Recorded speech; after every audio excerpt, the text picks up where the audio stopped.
Ô Sainte Trinité, Dieu éternel, je vous remercie de m'avoir fait connaître la grandeur et les divers degrés de gloire que les âmes peuvent atteindre. Quelle grande différence il y a entre 2 degrés de profonde connaissance de Dieu. Oh! Si les âmes pouvaient le savoir. Ô mon Dieu, si je pouvais en gagner une de plus, je supporterais volontiers toutes les souffrances que tous les martyrs ont endurées. Vraiment, toutes ces souffrances ne me paraissent rien en comparaison de la gloire qui nous attend durant toute l'éternité. Ô Seigneur, plongez mon âme dans l'océan de votre divinité et accordez-moi la grâce de vous mieux connaître. Car plus je vous connais, plus ardemment je vous désire et plus mon amour pour vous s'accroît. Mon âme est un gouffre insondable que Dieu seul peut remplir. Je me dissous en lui comme une goutte d'eau dans l'océan. Le Seigneur s'est abaissé vers ma misère comme un rayon de soleil vers une terre déserte et rocailleuse. Et ainsi, sous l'influence de ces rayons, mon âme s'est couverte de verdure, de fleurs et de fruits. Et elle est devenue un beau jardin pour son repos. Mon Jésus, malgré vos grâces je sens cependant, et je vois toute ma misère. Je commence ma journée par la lutte et je l'achève dans la lutte. À peine ai-je fini avec une difficulté que j'en ai 10 autres à combattre. Mais je ne m'en afflige pas, car je sais bien que c'est le temps de la lutte et non du repos. Et quand le poids de la lutte dépasse mes forces, je me jette comme un enfant dans les bras du Père éternel, et j'espère que je ne périrai pas. Ô Jésus, je suis très encline au mal et ceci me force à veiller continuellement sur moi. Mais rien ne me rebute. J'espère en la grâce de Dieu qui abonde dans la plus grande misère. Dans les plus grandes difficultés et contrariétés je ne perds pas la paix intérieure, ni l'équilibre extérieur. Et ceci amène les adversaires au découragement. La patience dans les contrariétés donne de la force à l'âme. 2 février 1936. Ce matin quand je me suis éveillé au son de la cloche, une telle somnolence s'est emparée de moi que ne pouvant me réveiller, je m'aspergeai d'eau froide et au bout de 2 minutes la somnolence me quitta. Quand j'arrivai à la méditation, tout un essaim de pensées absurdes se pressait dans ma tête, de sorte que j'ai dû lutter durant toute l'oraison. Il en fut de même pendant la prière. Mais quand la messe a commencé, un étrange silence et une grande joie se sont emparés de mon âme. Je vis alors la Sainte Vierge avec l'enfant Jésus et Saint Joseph qui était debout derrière la Sainte Vierge. La très sainte Mère me dit, « Tiens mon trésor le plus précieux. » Et elle me tendit l'enfant Jésus. Quand je le pris dans mes bras, la Sainte Vierge et Saint Joseph disparurent et je restai seul avec l'enfant Jésus. Je lui dis, je sais que vous êtes mon Seigneur et mon Créateur quoique vous soyez si petit. Jésus tendit ses petites mains et me regarda avec un sourire. Mon esprit était rempli d'une joie incomparable. Et soudain Jésus disparut, c'était le moment de la Sainte Communion. Je m'approchai avec les autres sur de la Sainte Table.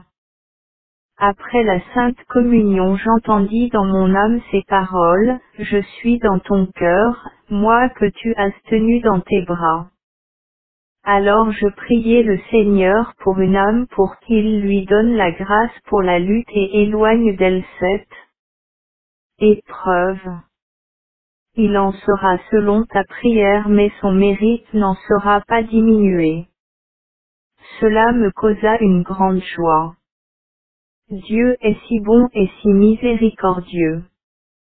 Il exauce tout ce que nous lui demandons avec confiance. Chaque conversation avec le Seigneur fortifie singulièrement mon âme. Il me donne tant de courage que je ne crains rien au monde. J'éprouve seulement la peur d'attrister Jésus. Ô mon Jésus, je vous supplie par la bonté de votre très doux cœur, apaisez votre colère et montrez-nous votre miséricorde. Que vos blessures soient pour nous un abri devant la justice de votre Père. Je vous ai connu, ô Dieu, comme source de miséricorde qu'apaise la soif de mon âme et lui donne la vie. Oh! Que la miséricorde du Seigneur est grande. Elle surpasse toutes ses qualités. La miséricorde est le plus grand attribut de Dieu. Tout ce qui m'entoure m'en parle. Sa miséricorde est la vie des âmes, sa pitié est inépuisable. Ô Seigneur, regardez-nous et agissez avec nous selon votre grande miséricorde. À un certain moment un doute survint en moi, ce qui m'était arrivé, n'avait-il pas profondément offensé le Seigneur Jésus? Comme je ne pouvais le résoudre, j'ai décidé de ne pas aller communier avant de m'être confessé, bien que je me sois immédiatement repenti, car j'ai l'habitude, au moindre manquement de demander pardon. Pendant les jours où je ne m'approchais pas de la Sainte Communion, je ne sentais pas la présence de Dieu et j'en souffrais extrêmement. Mais je supportais cela comme une punition pour mon péché. Cependant à la Sainte Confession, je reçus un blâme pour avoir manqué la Sainte Communion car ce qui m'était arrivé n'était pas un empêchement pour aller communier.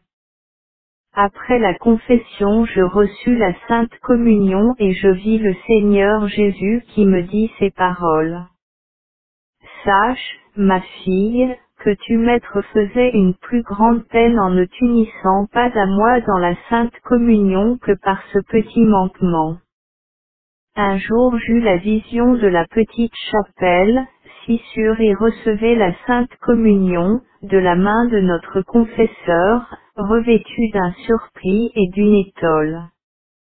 Dans la chapelle il n'y avait ni décoration ni prie-dieu.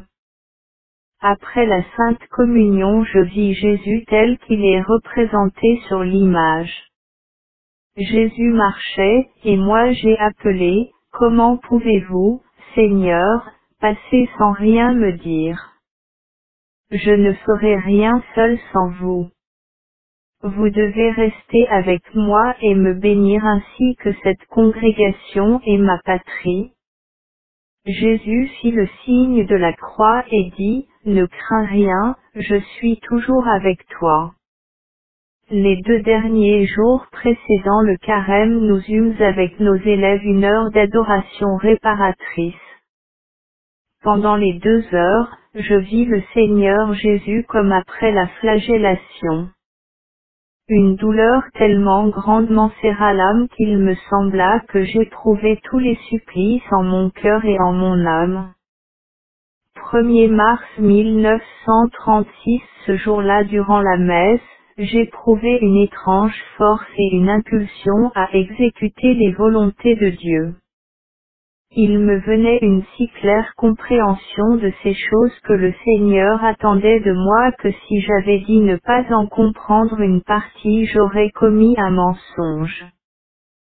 Car le Seigneur me laisse connaître sa volonté distinctement et clairement et en cela je n'ai plus l'ombre d'un doute.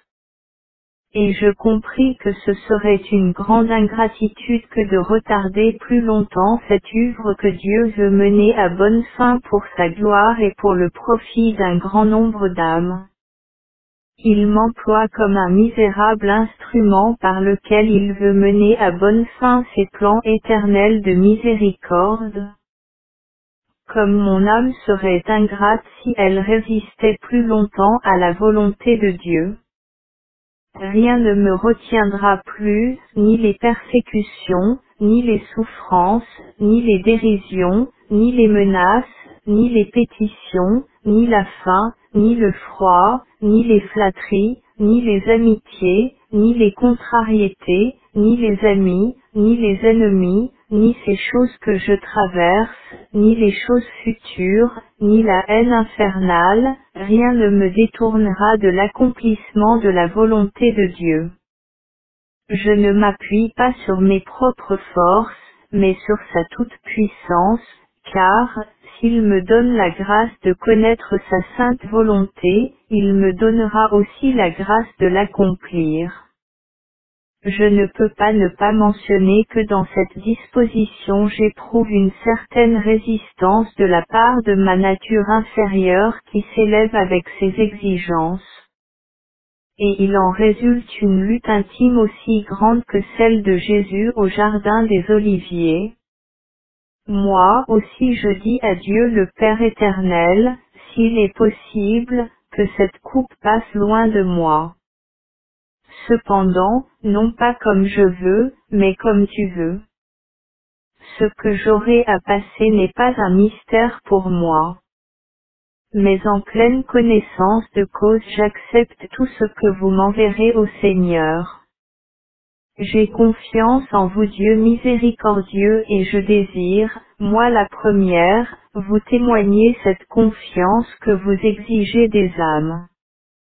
Vérité éternelle, aidez-moi et éclairez-moi sur les chemins de la vie et faites qu'en moi s'accomplisse votre volonté.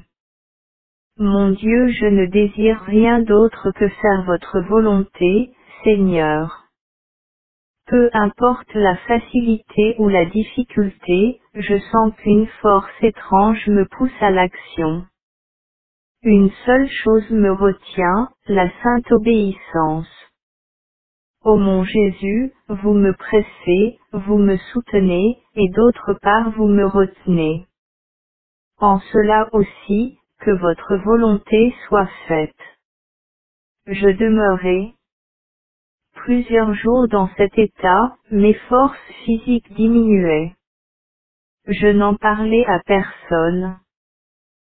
Cependant la mère supérieure remarqua mes souffrances et dit que j'étais échangée et pâlie.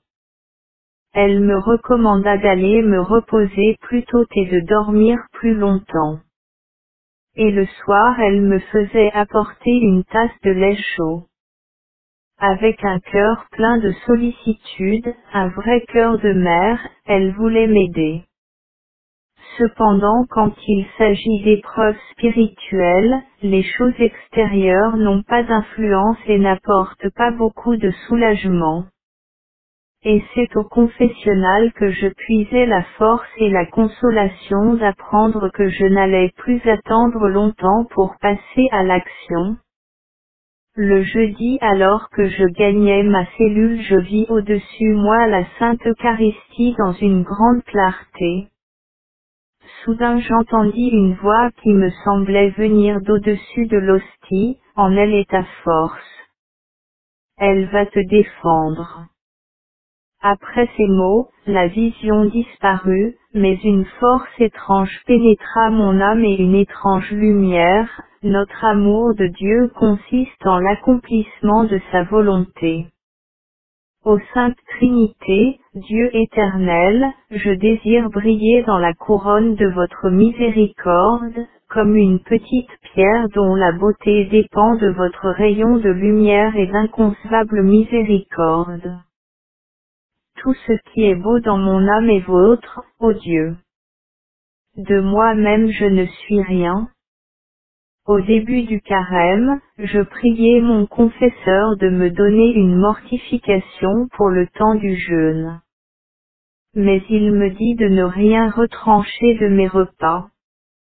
Mais quand je vais manger, me rappeler que Jésus accepta le vinaigre avec le fiel. Ce sera ma mortification. Je ne savais pas que j'allais y trouver un grand avantage pour mon âme, celui de méditer constamment sa douloureuse passion. Et ainsi pendant les repas, je ne pense pas à ce que je mange, mais je suis préoccupé de la mort de mon Seigneur. J'ai aussi demandé au commencement du carême de changer mon examen particulier et de faire tout ce que je devais faire avec une intention purement réparatrice pour les pécheurs. Ceci me permet de vivre continuellement en union avec Dieu. Et cette intention perfectionne mes actions, car tout ce que je le fais pour les âmes immortelles. Toutes les peines et les fatigues ne me sont rien, quand je pense qu'elles réconcilient les âmes des pécheurs avec Dieu. Marie, ma maîtresse, m'enseigne toujours comment vivre pour Dieu. Mon esprit s'épanouit dans votre douceur et votre humilité, ô Marie. À un certain moment, je suis entré à la chapelle pour 5 minutes d'adoration, et je priais pour une certaine âme. J'ai compris alors que Dieu n'accepte pas toujours nos prières pour les âmes pour lesquelles nous prions, mais les destine à d'autres âmes. Et nous ne leur apportons pas toujours de soulagement, quand elles souffrent dans le feu du purgatoire. Cependant notre prière n'est pas perdue. Les relations confidentielles de l'âme avec Dieu. Dieu s'unit à l'âme d'une façon particulière, visible seulement pour Dieu et pour l'âme. Personne ne percevra cette mystérieuse union. Dans cette union domine l'amour et tout est fait uniquement par amour. Jésus se donne à l'âme d'une manière pleine de douceur et dans ses profondeurs elle est en paix. Jésus lui accorde beaucoup de grâce et la rend capable de partager ses pensées éternelles et découvre parfois à l'âme ses intentions divines. Le Père András me dit qu'il serait bien que dans l'Église de Dieu existât un groupe d'âmes qui implorerait la miséricorde divine, car nous avons tout besoin de cette miséricorde. Après ces mots une étrange lumière entra dans mon âme. Oh, que Dieu est bon! 18 mars 1936. À un certain moment je priais le Seigneur Jésus de faire les premiers pas, par un changement quelconque ou par un acte extérieur, ou par mon renvoi, car je ne suis pas en état de quitter de moi-même cette congrégation. Je priais de la sorte pendant plus de 3 heures. Je ne pouvais pas prier, mais je soumettais ma volonté à la volonté de Dieu. Le jour suivant, la mère supérieure me dit que la mère générale me prenait à Varsovie. Je répondis à la mère que peut-être je n'irai pas, mais que je quitterai tout de suite le couvent d'ici. J'ai pensé que c'était le signe extérieur que j'avais demandé à Dieu. La mère supérieure répondit à cela. Mais après un instant, elle me rappela encore et me dit: Savez-vous, ma sœur, allez-y quand même, même si vous deviez revenir tout de suite. Ne tenez pas compte de la dépense du voyage. J'ai répondu que j'irais, quoiqu'une douleur me déchirait le cœur, car je savais que par ce départ, l'affaire se prolongerait. Cependant je tâche toujours d'être obéissante malgré tout. Le soir quand je priais, la Vierge Marie me dit: Ta vie doit être semblable à la mienne, douce, cachée, union incessante à Dieu, intercéder pour l'humanité et préparer le monde à la seconde venue de Dieu.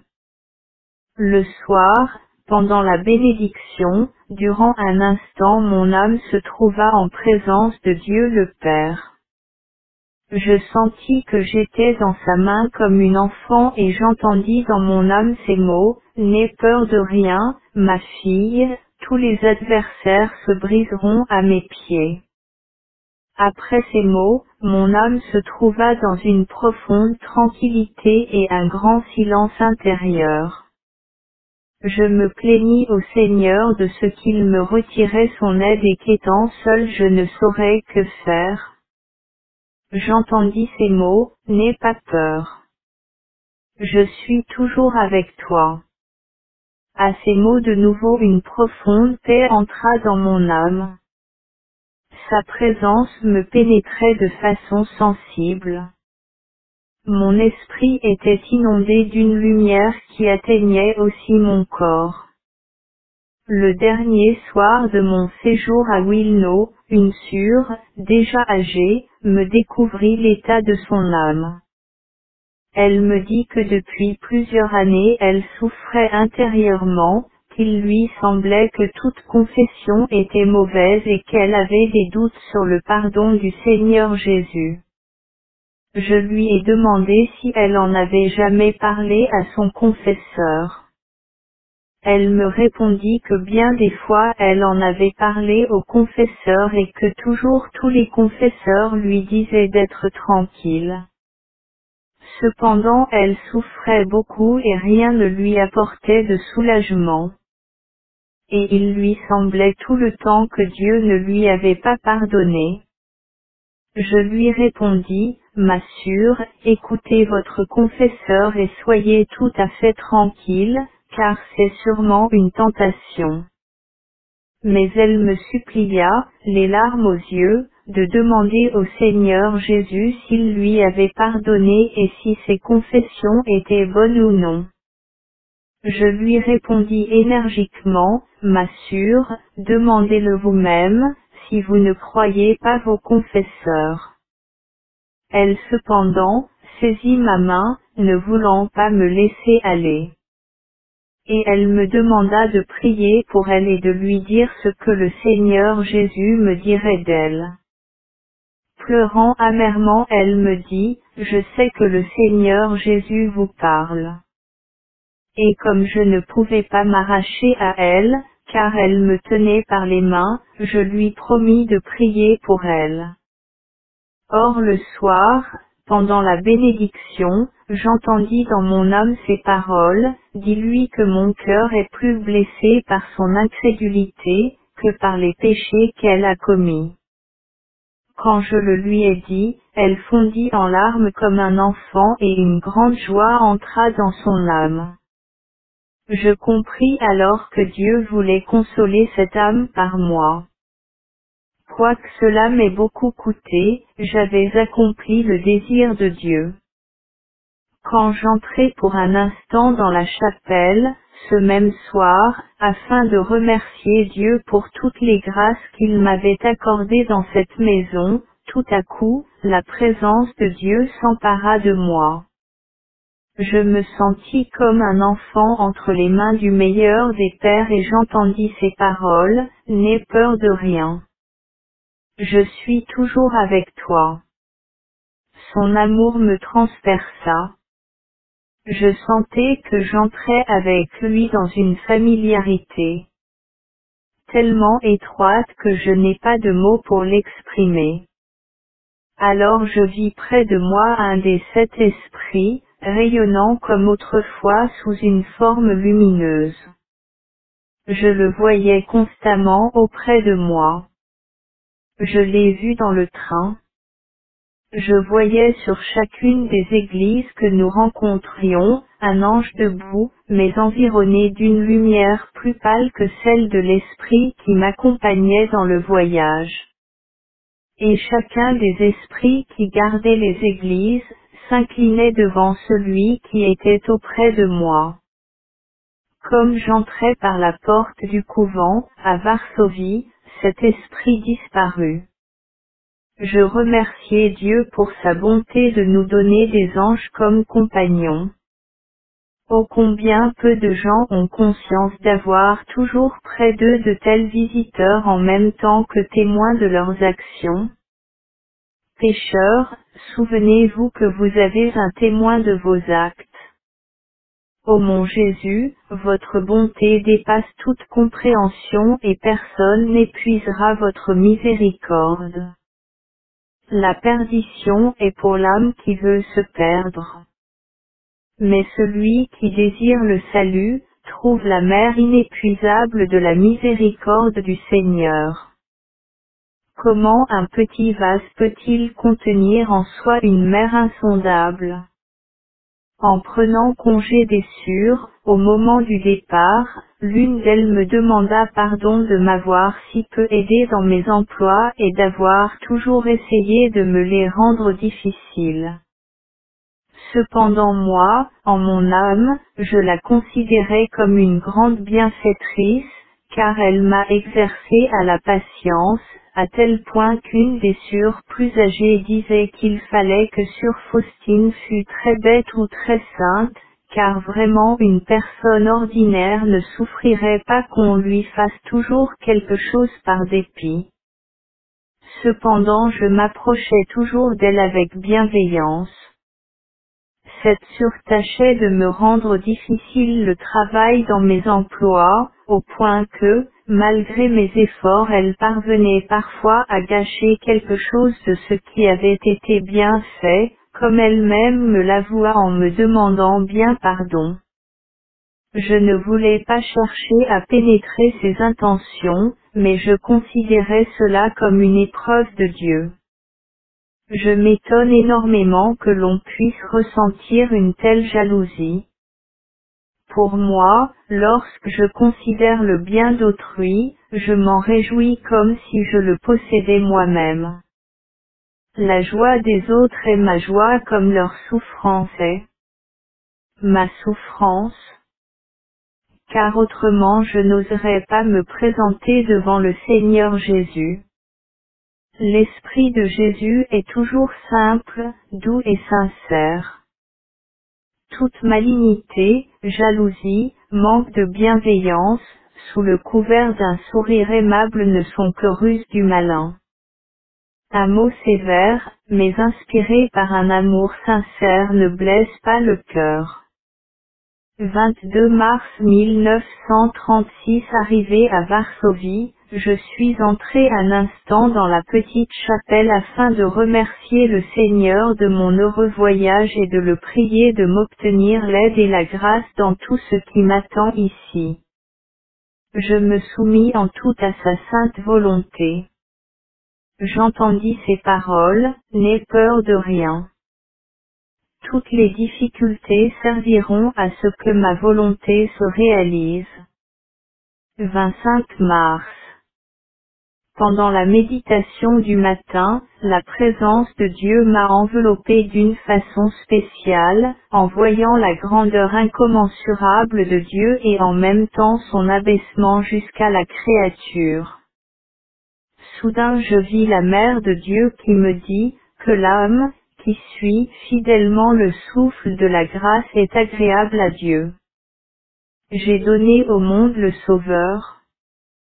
Et toi tu dois parler au monde de sa miséricorde et préparer le monde à la seconde venue de celui qui viendra, non comme Sauveur miséricordieux, mais comme juste juge. Oh! Comme ce jour est terrible. Le jour de la justice a été décidé, le jour de la colère de Dieu. Les anges tremblent devant lui. Parle aux âmes de cette grande miséricorde, tant que c'est le temps de la pitié. Si tu te tais maintenant, tu répondras pour cela en ce jour terrible, pour un grand nombre d'âmes. N'aie peur de rien, sois fidèle jusqu'à la fin. J'ai compassion de toi. À mon arrivée à Valendov, une des sœurs me souhaita ainsi la bienvenue. C'est bien que vous soyez venu chez nous, ma sœur, maintenant tout ira bien. Je lui dis, pourquoi me le dites-vous, ma sœur? Elle me répondit qu'elle le ressentait ainsi dans son âme. Cette âme est pleine de simplicité, et très agréable au cœur de Jésus. Cette maison était dans des besoins exceptionnels. Je ne vais pas rappeler tout cela ici. La confession, alors que je me préparais à la confession, je dis à Jésus-Christ caché dans le Saint-Sacrement. Jésus, je vous en supplie, Parlez-moi par la bouche de ce prêtre. Et la preuve en sera pour moi qu'il ne sait pas que vous exigez de moi cette fondation de la miséricorde. Qu'il me dise quelque chose de cette miséricorde. Quand je me suis approché du confessionnal et que j'ai commencé la confession, le prêtre m'interrompit et se mit à me parler de la grande miséricorde de Dieu avec une très grande force et me demanda, « Savez-vous que la miséricorde du Seigneur est supérieure à toutes ses œuvres, que c'est le couronnement de toutes ses œuvres ?»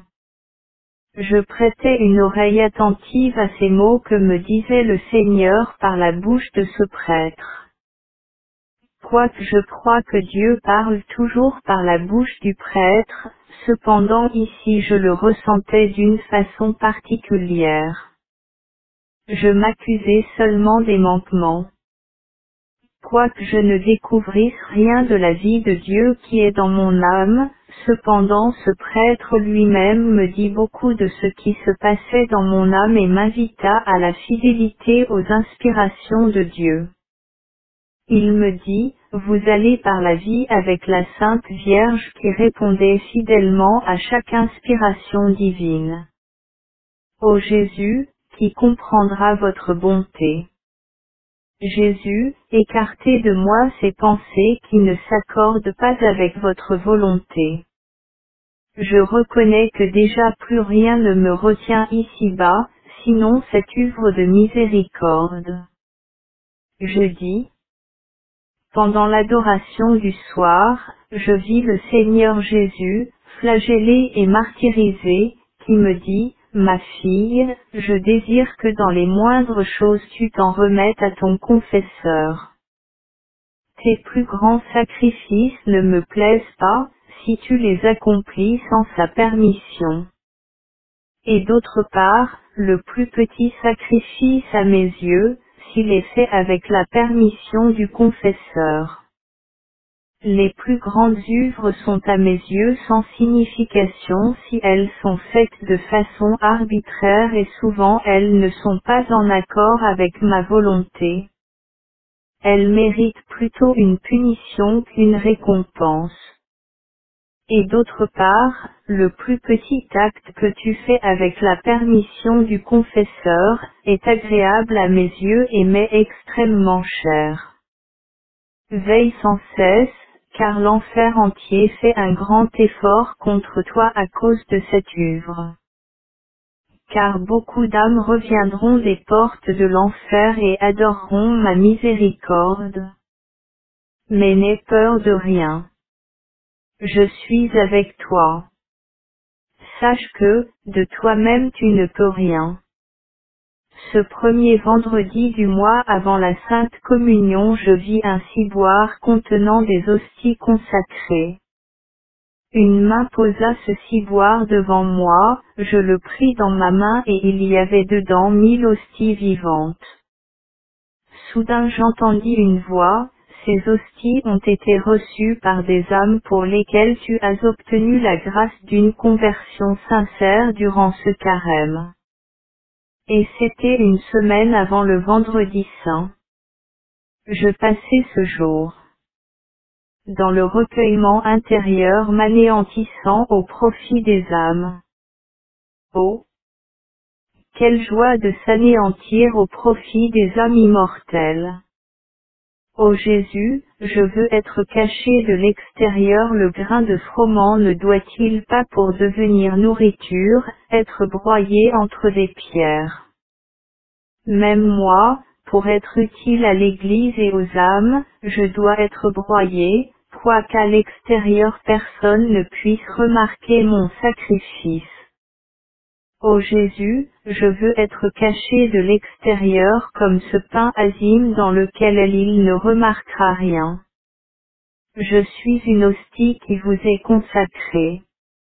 Dimanche des Rameaux, en ce dimanche, je vécus d'une façon particulière, les sentiments du cœur de Jésus. Mon âme était là où était Jésus. Je vis Jésus-Christ assis sur un ânon et ses disciples et une grande multitude qui l'accompagnait. Les uns portaient dans les mains des branches pour l'acclamer, les autres les jetaient sous ses pieds et d'autres les brandissaient en l'air, gambadant devant Jésus et ne savaient comment manifester leur joie. Et je vis une seconde foule qui sortit aussi à la rencontre de Jésus avec des visages réjouis, des branches en main et qui ne cessaient de crier de joie. Il y avait aussi de petits enfants. Mais Jésus était très sérieux. Et le Seigneur me fit connaître combien il souffrait pendant ce temps. Et à ce moment je ne voyais plus rien, seulement Jésus qui avait le cœur saturé par le manque de reconnaissance. Confession trimestrielle.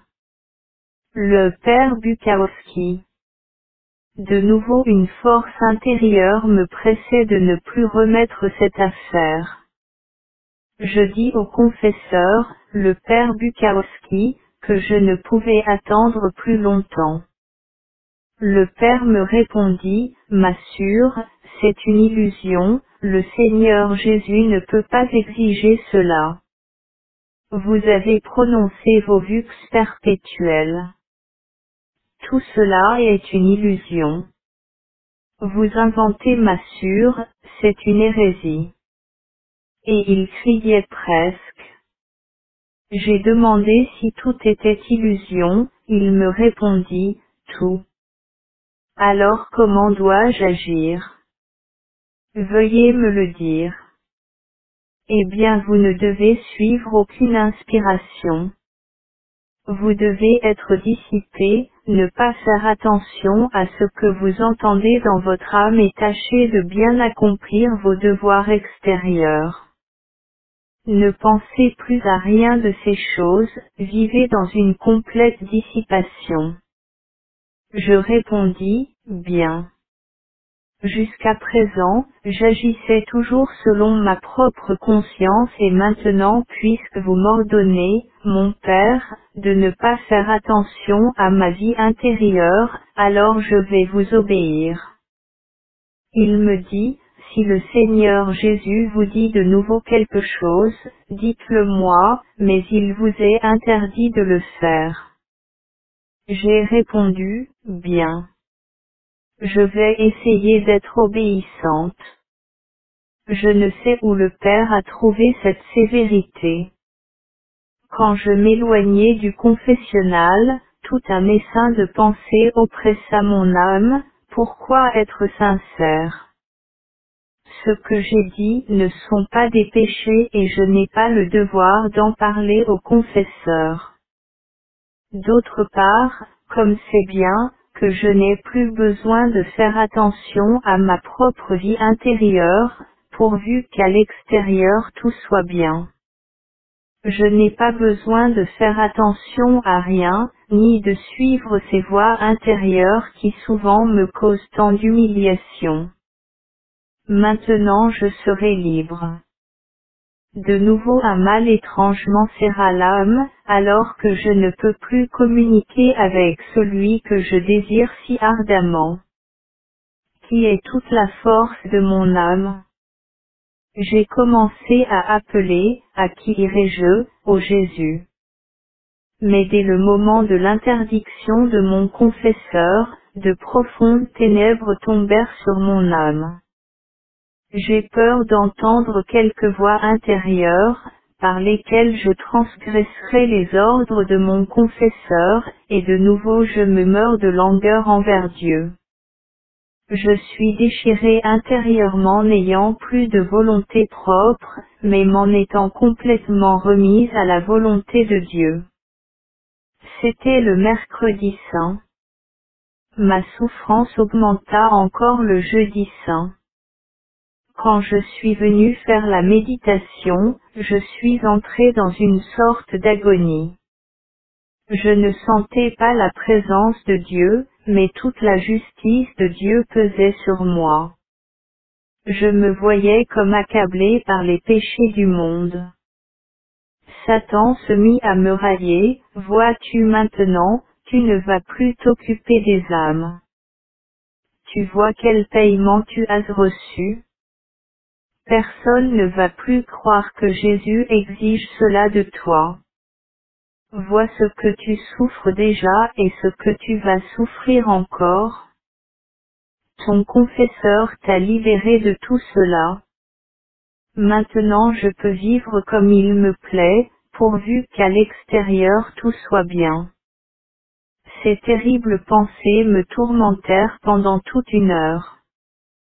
L'heure de la Sainte Messe approchait, une douleur me serra le cœur, dois-je alors quitter la congrégation? Et puisque le Père m'a dit que c'était une sorte d'hérésie, est-ce que je dois me détacher de l'Église? J'appelai d'une voix intérieure et douloureuse le Seigneur Jésus, sauvez-moi. Cependant pas un rayon de lumière n'entrait dans mon âme et je sentais que mes forces me délaissaient comme si le corps se séparait de l'âme.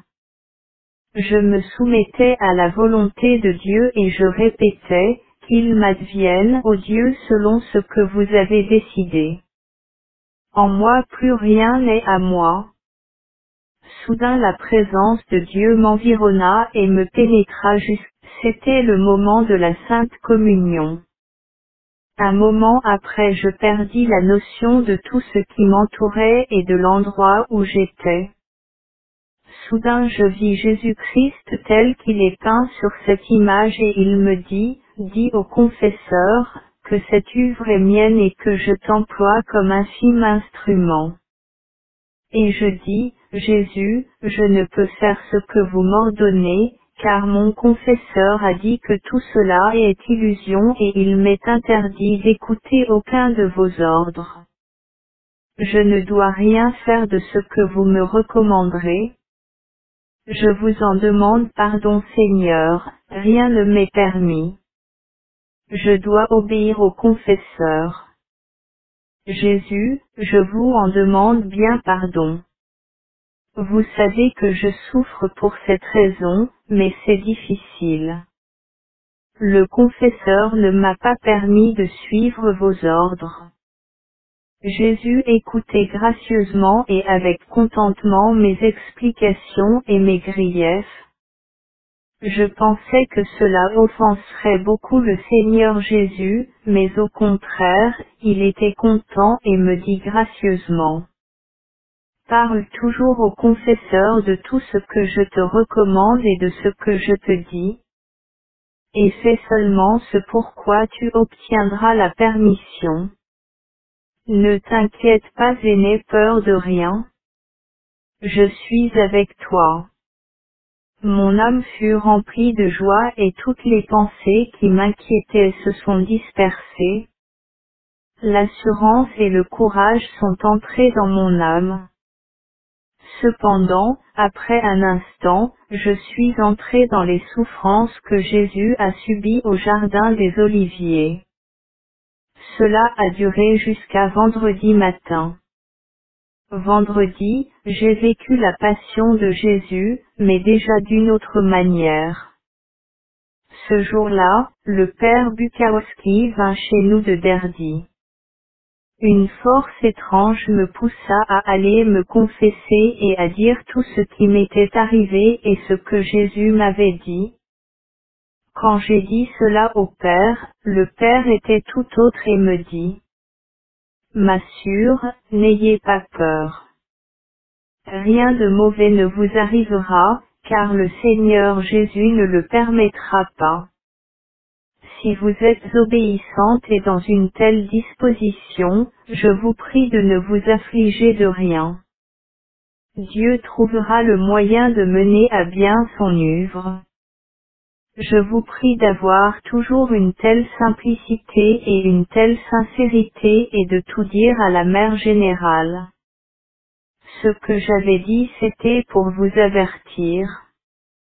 Car il y a des illusions, même chez de saintes personnes et à cela peuvent se joindre des insinuations de Satan. Et parfois cela vient de nous-mêmes. Donc il faut être sur ses gardes. Continuez donc d'agir comme jusqu'à présent. Vous voyez, sûr, que Jésus n'est pas fâché. M'assure, vous pouvez répéter maintenant certaines choses qui sont advenues à votre confesseur ordinaire.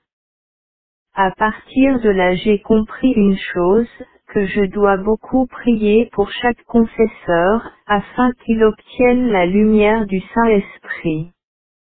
Car quand je m'approchais du confessionnal, autrefois je ne priais pas ardemment et le confesseur ne comprenait pas beaucoup.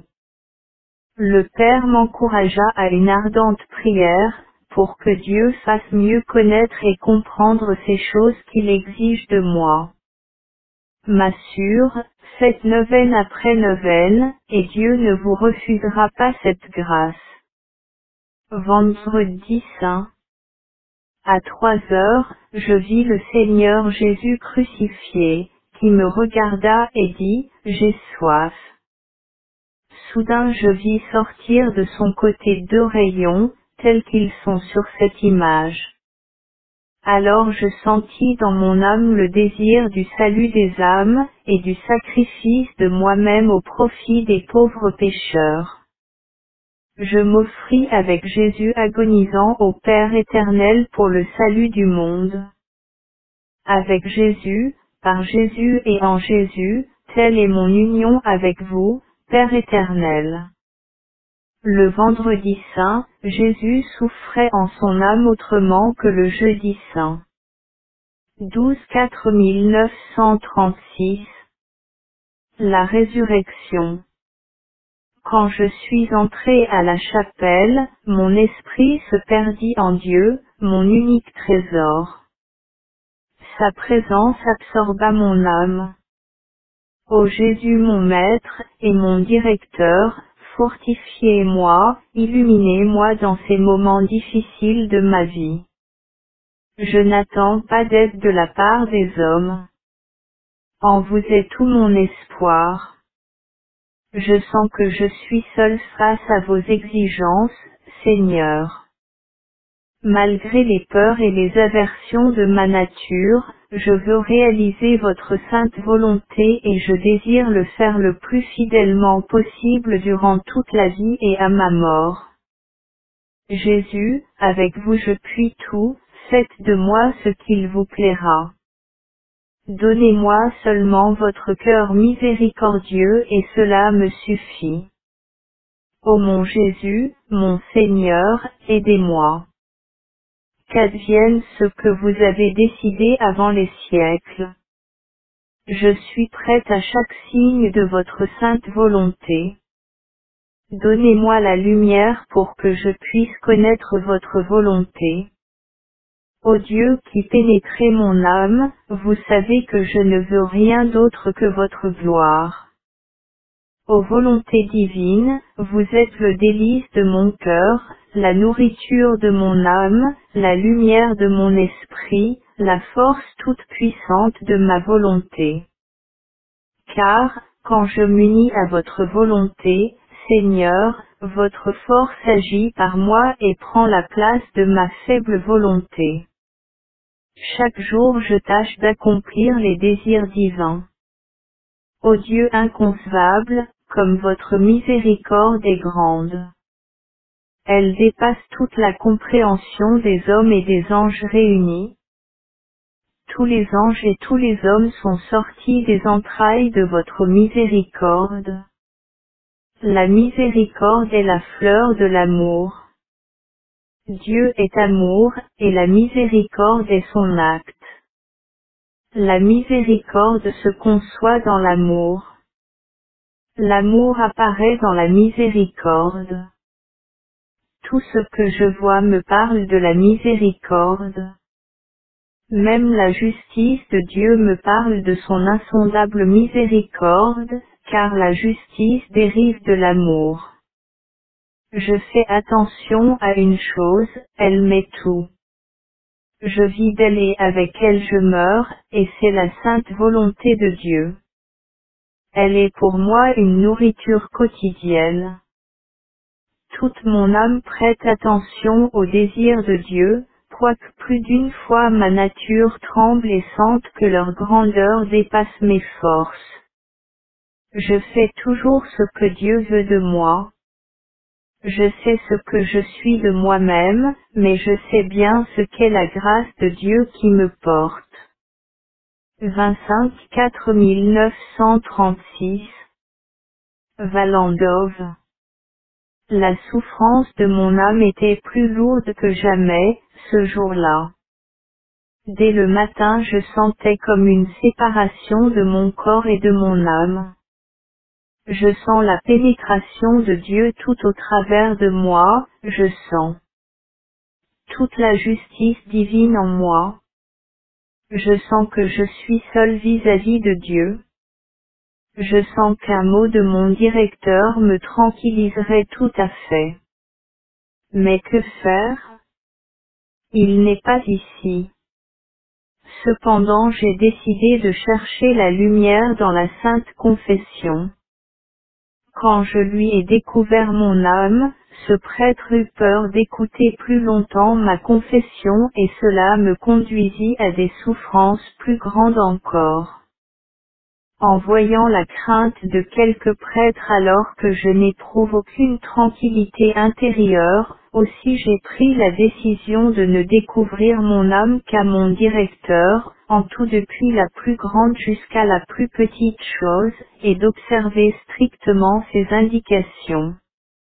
Maintenant je comprends que la confession n'est que la confession des péchés et que la direction est toute autre chose. Mais ce n'est pas ce que je veux dire. Je veux dire une chose étrange qui m'est arrivée la première fois, quand le confesseur a commencé à me parler, je ne comprenais pas un seul mot. Puis soudain je vis le Seigneur Jésus crucifié qui me dit, dans ma passion, cherche la force et la lumière.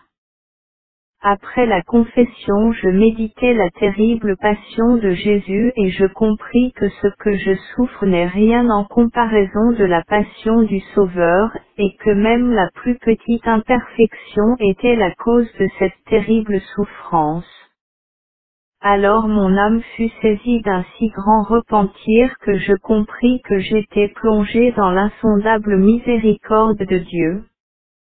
Oh! Que j'ai peu de mots pour exprimer ce que j'endure. Je sens que je suis comme une goutte d'eau engloutie dans les profondeurs d'un océan de miséricorde sans fond. Le 11 mai 1936, je suis venu à Cracovie. Je m'en réjouis car maintenant, je pourrai faire tout ce que le Seigneur Jésus désire. À un certain moment, quand je parlais avec le Père et que j'avais déjà tout dit, je reçus la réponse suivante, m'assure, priez jusqu'au jour de la fête du Sacré-Cœur et joignez quelques mortifications. Et le jour du Sacré-Cœur je vous donnerai une réponse.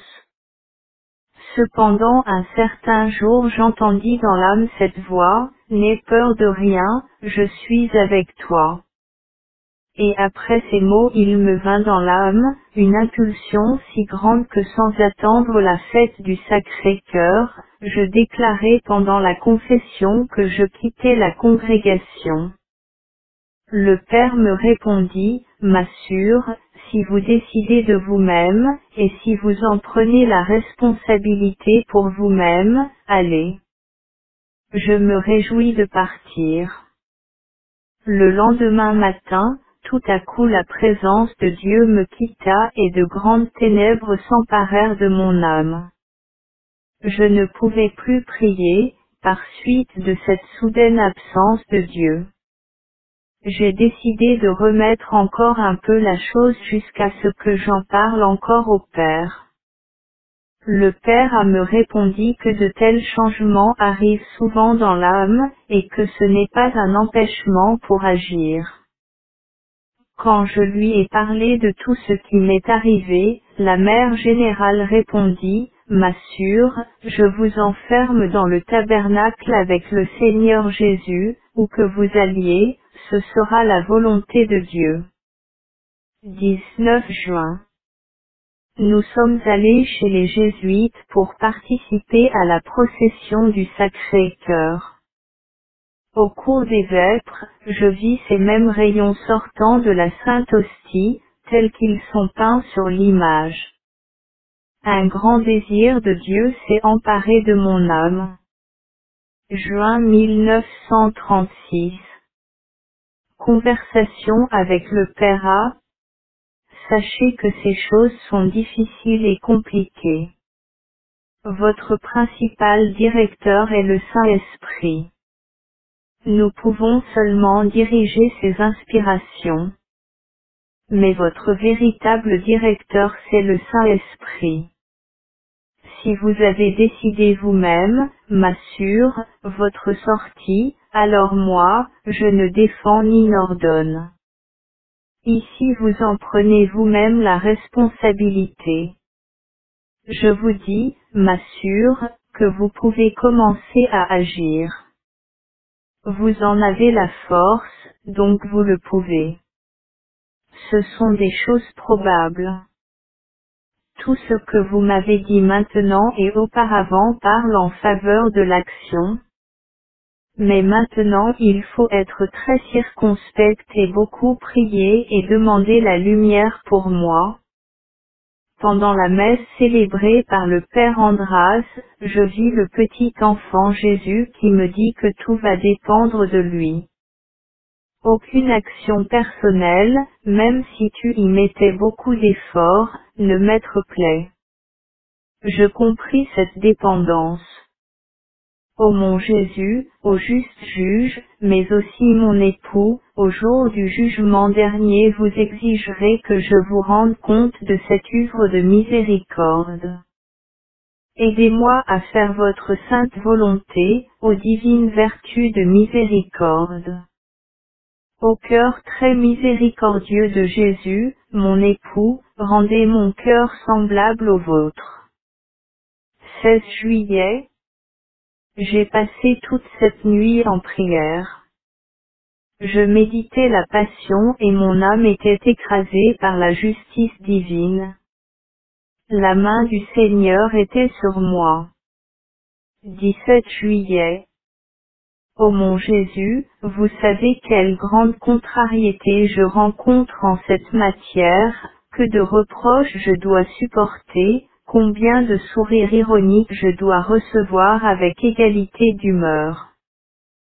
Seul, je ne le pourrais pas, mais avec vous je peux tout, mon maître. Oh! Qu'un sourire ironique blesse douloureusement quand on parle en toute sincérité. 22 juillet. Je sais que c'est l'acte et non la parole, ni le sentiment qui témoignent de la grandeur de l'homme.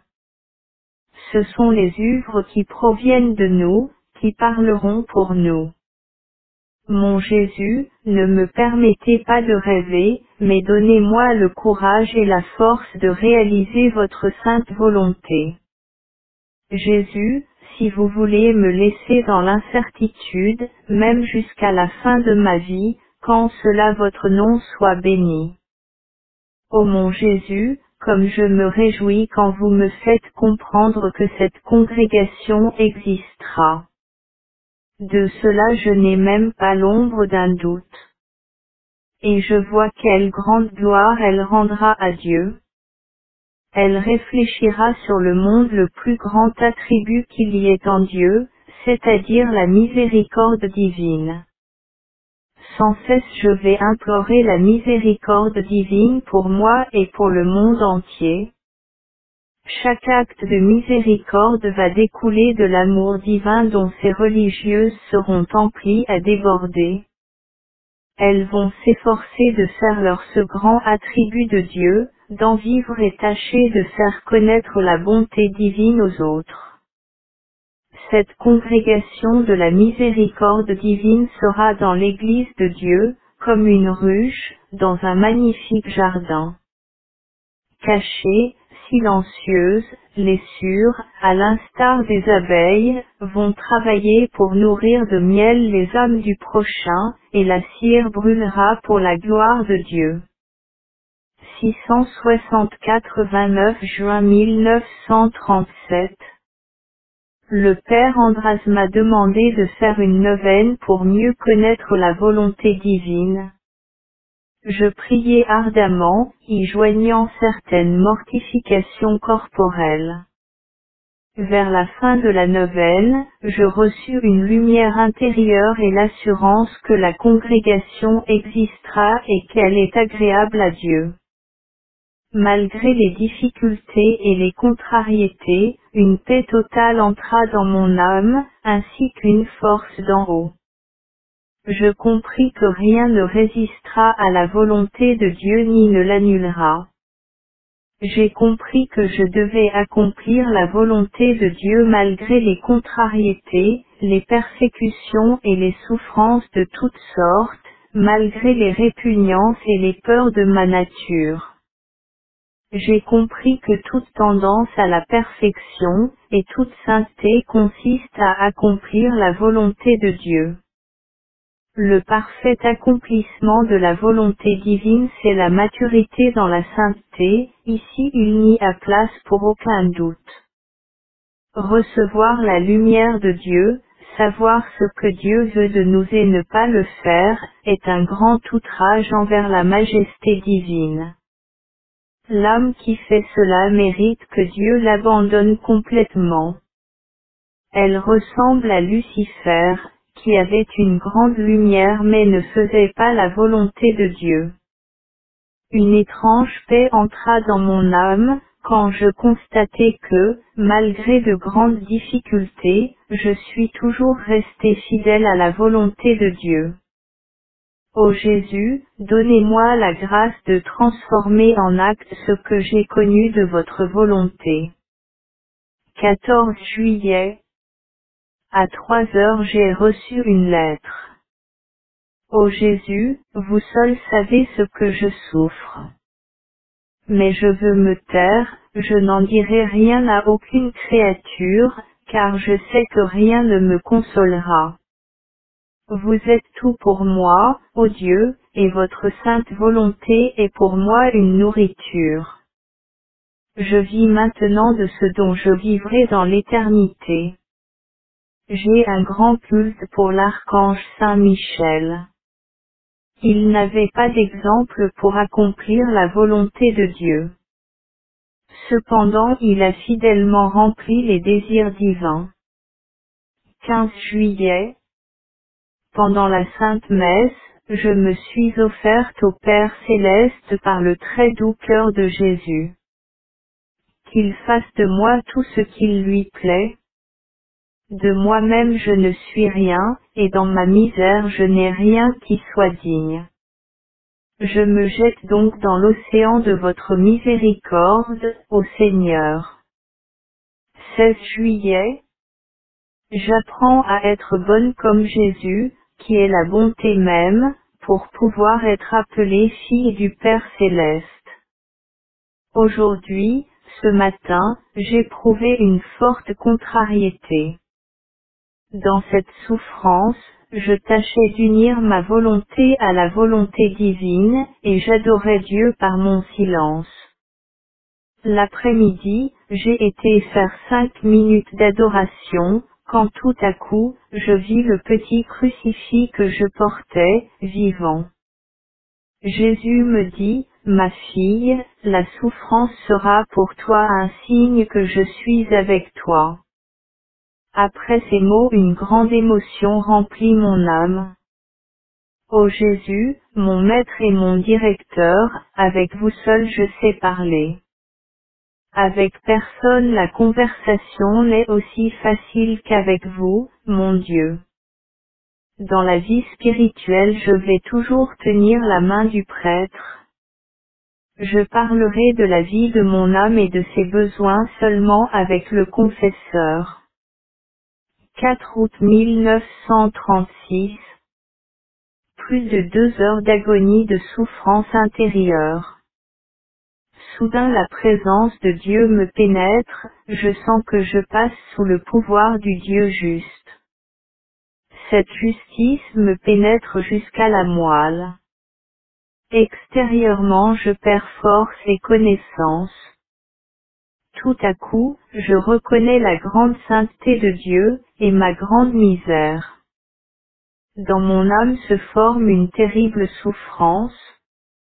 L'âme voit toutes ses actions non sans défaut. Mais soudain dans mon âme s'éveille la force de l'espoir. De toute ma force je m'élance vers Dieu et vis-à-vis d'une telle sainteté, ô pauvre âme. Je vois combien je suis misérable et combien tout ce qui m'entoure est vain. 13 août. Pendant toute la journée, j'ai été tourmenté par de terribles tentations. Les blasphèmes se pressaient sur mes lèvres et j'éprouvais une aversion envers tout ce qui est saint et divin. Cependant je luttais toute la journée et le soir mon esprit était accablé.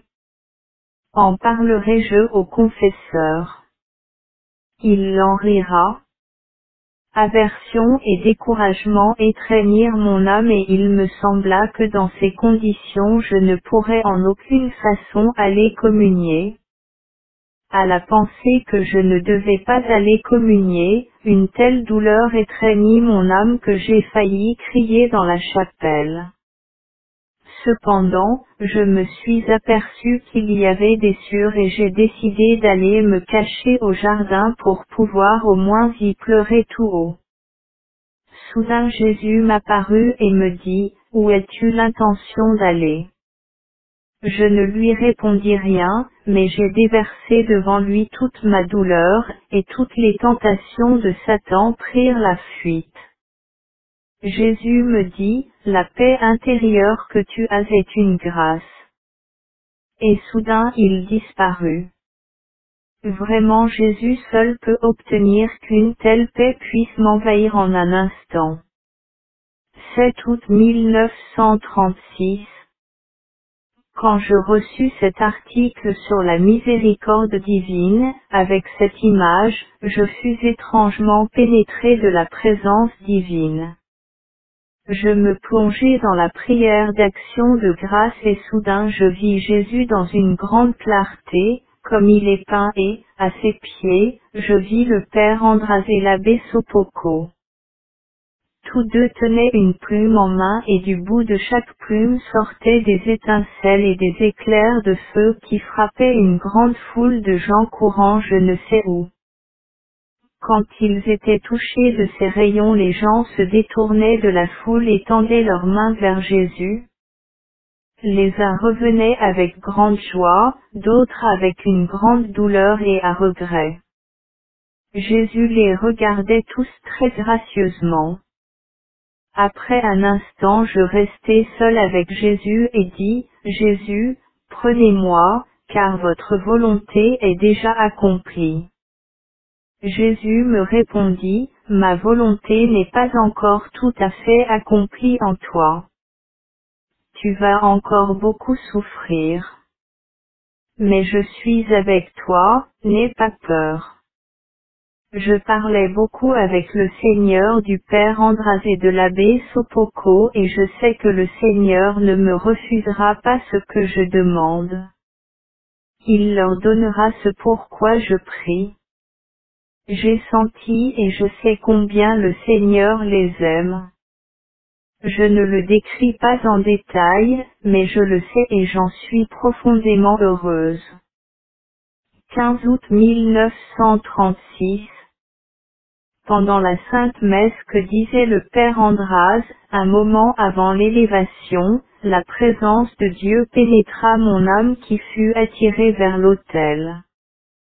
Je vis alors la très sainte Vierge avec l'enfant Jésus qui tenait sa mère par la main. En un instant l'enfant Jésus courut avec joie vers le milieu de l'autel et la Vierge me dit, « Vois avec quelle assurance je remets Jésus en ses mains. Ainsi dois-tu lui confier ton âme et être comme un enfant envers lui. » Après ces paroles, mon âme fut remplie d'une étrange confiance. La Sainte Vierge était habillée d'une robe blanche, translucide. Elle portait sur ses épaules un manteau bleu, limpide comme le ciel, la tête découverte, les cheveux libres, inexprimablement belle. Elle regardait le père très gracieusement. Mais après un instant le père cassa ce ravissant enfant et il en sortit de sang vivant.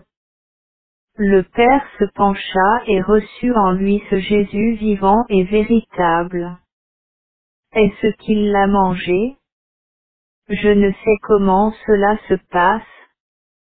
Jésus, Jésus, je ne peux pas vous suivre car en un moment vous me devenez incompréhensible. La substance des vertus est la volonté divine. Celui qui accomplit fidèlement la volonté divine s'exerce à toutes les vertus. Dans tous les cas et dans toutes les circonstances de la vie, j'adore et je bénis la sainte volonté de Dieu qui est l'objet de mon amour. Dans les plus secrètes profondeurs de mon âme, je vis de sa volonté et j'agis à l'extérieur selon ce que je reconnais intérieurement être la volonté divine. Je préfère les tourments de la souffrance, les persécutions et les contrariétés de toutes sortes, provenant de la volonté divine au succès, louange et estime provenant de ma propre volonté.